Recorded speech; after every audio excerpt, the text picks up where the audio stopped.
e-channel. Di 2 episode awal sebelumnya, aku sudah menceritakan tentang pengalaman seorang OB atau security di sebuah kantor televisi yang banyak mengalami hal mistis di kantor itu. Malam ini, aku akan membawa kalian semua untuk menyusuri kisah nyata dari seorang back office yang sudah bekerja di kantor ini sejak tahun 2021 di kantor televisi yang sama. Bahkan, kejadian yang dialaminya masih tak bisa dijelaskan oleh logika. Bersama aku, Rizka Amalia, selamat datang di Keeng. Shh, jangan sombral. Cerita mistis menyeramkan, mencegah mimpi buruk, teror, merinding. Semua itu ada di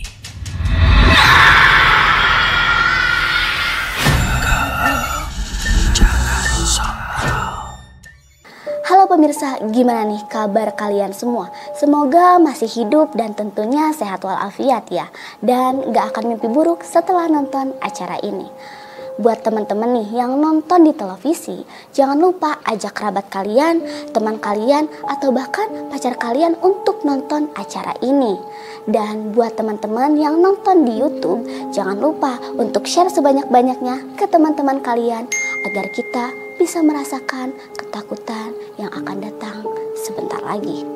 Nah, buat kalian nih yang suka nonton program Keeng ini sendirian, apalagi kalau lampunya dimatiin, hati-hati ya, jangan sampai ada yang menemani kalian, apalagi kalau bukan manusia. Cerita ini adalah cerita dari seorang karyawan back office yang sudah bekerja di sana selama 4 tahun. Yang memang kerjanya selalu di depan komputer selama 8 jam kerja. Dan kita sebut saja nama karyawan itu adalah Alia.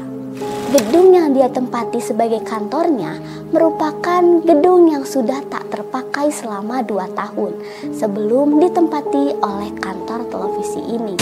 Alia dari dulu memang sudah mengalami atau sudah sering diganggu oleh makhluk yang tak kasat mata. Bahkan sejak dia kecil. Di pertengahan 2021 ini, untuk kedua kalinya Alia datang ke kantor ini yang pernah dia datangi pertama kali saat ia masih menjadi mahasiswa magang pada tahun 2020. Kali ini dia mendatangi kantor tersebut bukan untuk magang lagi, tetapi untuk melakukan interview kerja. Ya, tak lama dari sesi magangnya Alia langsung menerima informasi bahwa dia mendapatkan tawaran dari tempat kerja magangnya dulu. Hari itu semuanya masih terasa sama. Dari suasana bangunannya, suasana di dalam, maupun di luar gedungnya, semuanya masih terasa aman dan biasa saja. Dan hari itu dilalui Alia tanpa ada gangguan sedikit pun. Sekian lama Alia bekerja, tepatnya sudah 4 bulan. Tibalah suatu hari ini. Nah, awal dia masuk gedung ini udah biasa aja. Ngelihat lantai 1, lantai 2, lantai 3 masih terasa aman dan baik-baik saja. Akan tetapi, setelah Alia naik ke lantai 4, Alia mulai merasakan hawa yang gak enak di sana. Karena di lantai 4 adalah ruangan tempat Alia bekerja. Ia tidak mau merusak suasana hari itu ketika dia bekerja. Jadi dia abaikan sesuatu yang aneh itu dan tak ingin mencari tahu. Hari demi hari Alia lewati seperti biasa, aman dan baik-baik saja.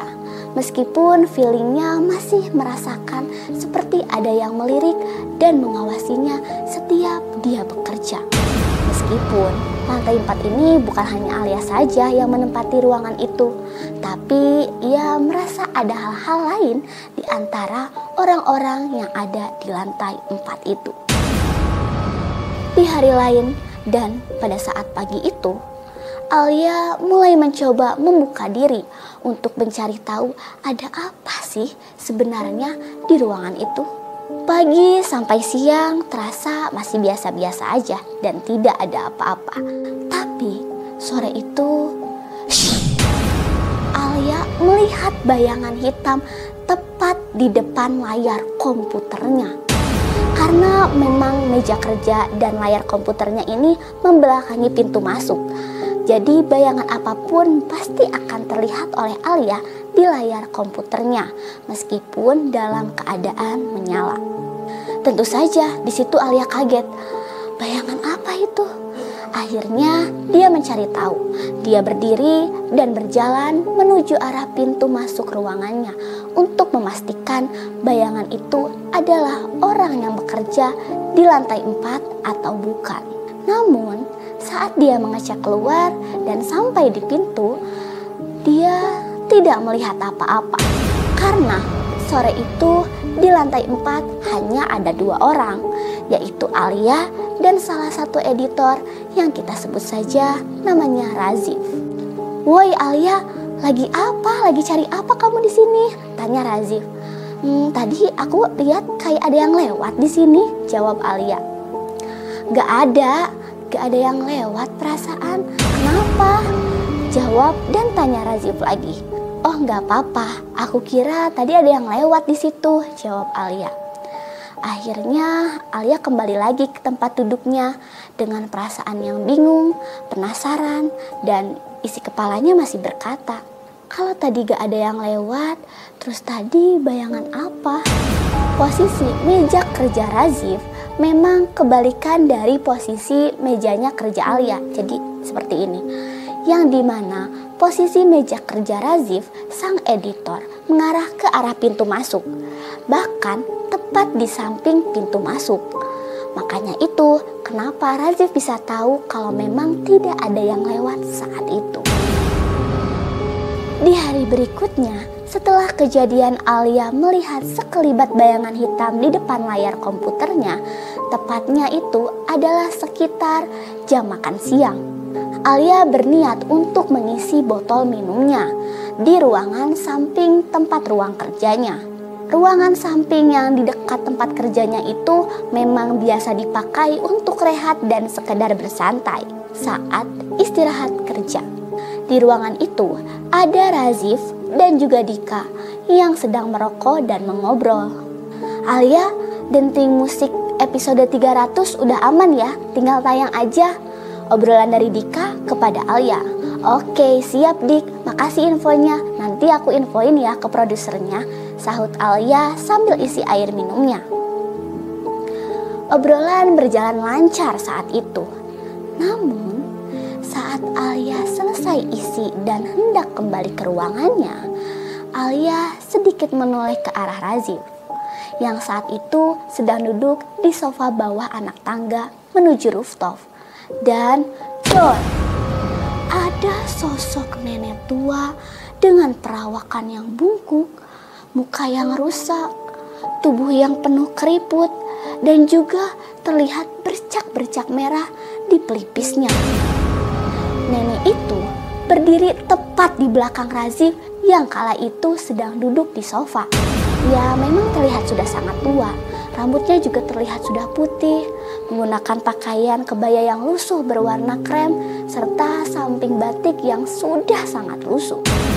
Nenek itu tiba-tiba saja tersenyum dengan tatapan yang tajam ke arah Alia. Usianya mungkin memang sudah sepuh, tetapi sorot matanya masih terlihat tajam dan hitam. Dek, jantung Alia berdegup dengan kencang. Tentu saja dia kaget melihat nenek tua itu. Apa ia tak salah lihat melihat sosok nenek tua di siang bolong ini? Alia bernafas dengan gusar dan baru akan kembali ke ruangannya. Tiba-tiba, dor! "Alia, ada apa? Kok bengong dan shock gitu kelihatannya?" tanya Razif.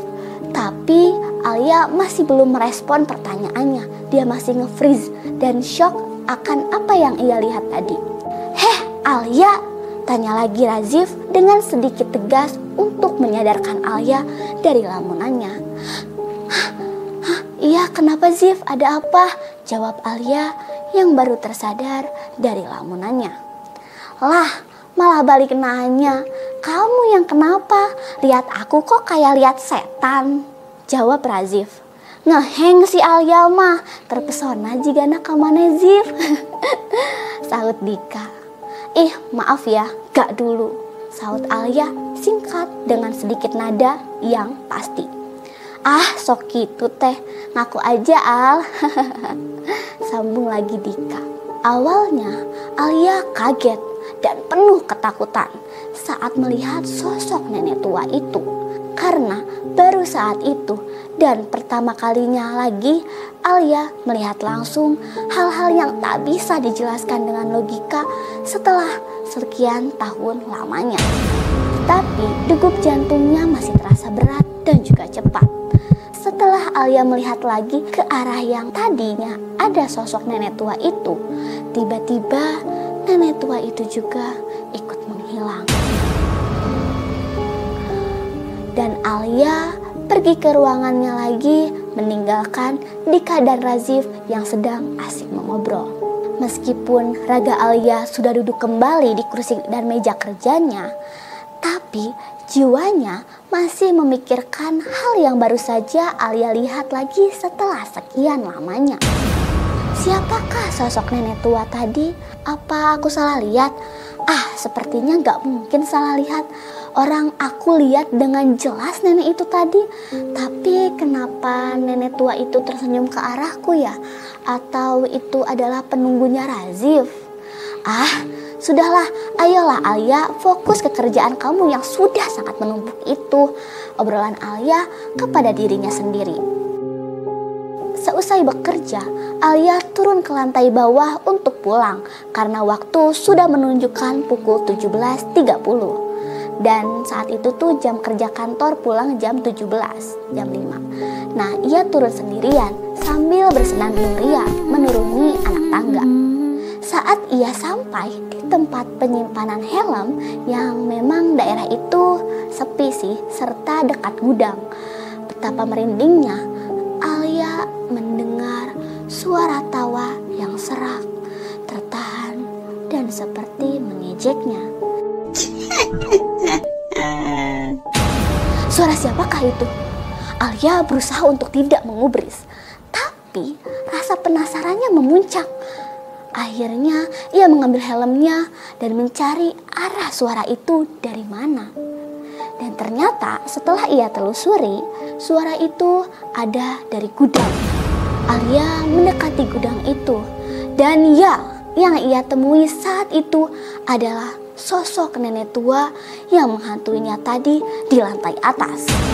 Dengan tatapan tajamnya dan badannya membungkuk membuat Alia saat itu ingin melarikan diri.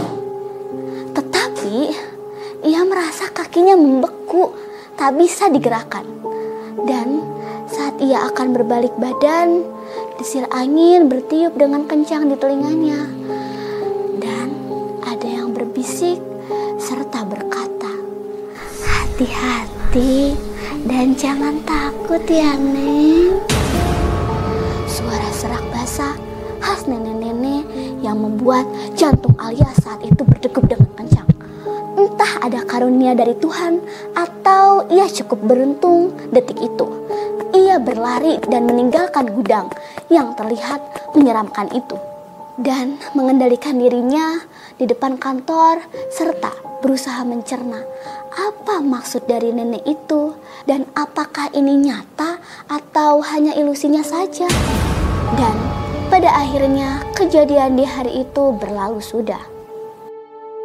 Tapi apakah semuanya sudah selesai? Tentunya sudah pasti belum. Ingat, saat ini mungkin kamu merasa aman, duduk di tempatmu dikelilingi cahaya. Tapi siapa yang tahu, mungkin saat ini teman yang ada di sebelahmu adalah bukan manusia. Selamat malam, tetap di Keeng.